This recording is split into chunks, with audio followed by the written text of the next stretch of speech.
জন্য, ইন্টেস্টিনাল মিউকোজার ভালো স্বাস্থ্য থাকার জন্য এই ব্যাকটেরিয়াগুলো খুব দরকার।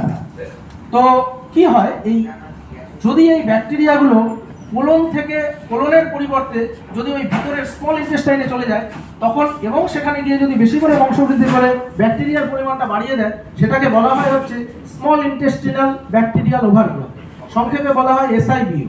তো এই ব্যাকটেরিয়াল ওভারগ্রোথ যদি ইন্টেস্টাইনের মধ্যে হয়, মেইনলি স্মল ইন্টেস্টাইন, এখানে আমাদের লেখা দরকার ছিল যে স্মল ইন্টেস্টাইন যদি বেশি করে হয়, কেন কি কোলনে নরমালি বেশি করে ব্যাকটেরিয়া থাকে, তো কোলনটা নিয়ে আমরা কনসার্নটা হচ্ছে স্মল ইন্টেস্টাইনে যদি বেশি করে ব্যাকটেরিয়া হয় তখন সেটা হয়ে গেল স্মল ইন্টেস্টাইনাল ব্যাকটেরিয়াল ওভারগ্রোথ। এছাড়া যেটা আছে যেমন হচ্ছে গ্যাস্ট্রোইন্টেস্টিনাল ডিসঅর্ডার, যেমন হচ্ছে ইরিটেবল বাউল সিনড্রোম, সেটা আমরা বললাম, আবার পরে বলবো ইরিটেবল বাউল সিনড্রোম বলে। এরপরে আছে হচ্ছে যে problem with digestion of certain carbohydrate, এটা আমরা দেখতে পাই সিলিয়াক ডিজিজ বলে একটা ডিজিজ আছে, এখানে লেখা নেই ওটা। সেই সিলিয়াক ডিজিজের ক্ষেত্রে লোকেদের কার্বোহাইড্রেট হজম করতে সমস্যা হয়, সেক্ষেত্রে আমরা এই দেখতে পাই যে বেশি করে হচ্ছে গ্যাস হচ্ছে। এছাড়া গ্যাস্ট্রোইন্টেস্টিনাল অবস্ট্রাকশন যদি কোথাও থাকে, সেটা টিউমারের থেকেও হতে পারে, অথবা স্মল ইন্টেস্টাইনাল অবস্ট্রাকশন এমনি কোনো কারণে হয়তো দেখা গেল ক্রোনস ডিজিজ বা অন্যান্য আদার কোনো ইনফ্লামেটরি বাউল ডিজিজ থেকে হতে পারে, সেক্ষেত্রে যদি অবস্ট্রাকশন হয় তাহলে হতে পারে।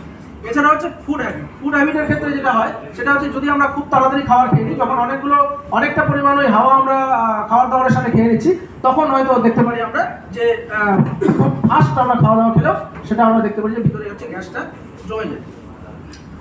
এরপরে বলছে মেজর রিজন ব্লটিং এর হচ্ছে যে ট্র্যাপড গ্যাস মানে হচ্ছে যে গ্যাসটা উপরের দিকেও বেরোতে পারছে না, নিচের দিকেও বেরোতে পারছে না, দুই ধারে যখন গ্যাসটা বেরোতে পারছে না তখন সেটা হচ্ছে গিয়ে ট্র্যাপড গ্যাস।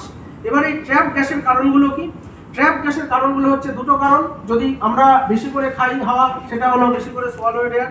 এছাড়া হতে পারে যে ব্যাকটেরিয়া হচ্ছে স্মল ইন্টেস্টাইনে বেশি করে বৃদ্ধি পেয়েছে, ওই যেটা আমি বললাম যেটা হচ্ছে স্মল ইন্টেস্টাইনাল ব্যাকটেরিয়াল ওভারগ্রোথ, সেইটা যদি হয় তাহলে হচ্ছে ট্র্যাপড গ্যাস হয়। এছাড়াও আরো অসুখ বিসুখ আছে, যেমন হচ্ছে ইনফ্লামেটরি বাউল ডিজিজ IBS আছে, তারপরে হচ্ছে ইনফ্লামেটরি বাউল ডিজিজ যেটা হচ্ছে IBD, সেখান থেকে আছে ইরিটেবল বাউল সিনড্রোম, এগুলোর মধ্যে রয়েছে।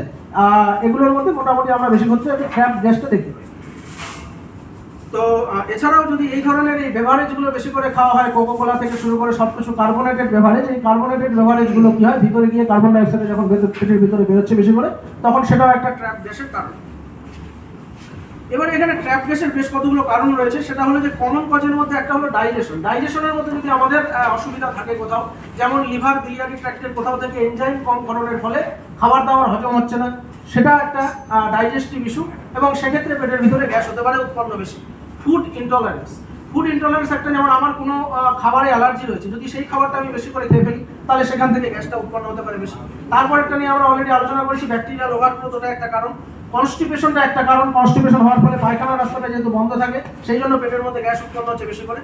লাইফস্টাইল বিহেভিয়ার, যেমন হচ্ছে আমরা বেশি করে চুইং গাম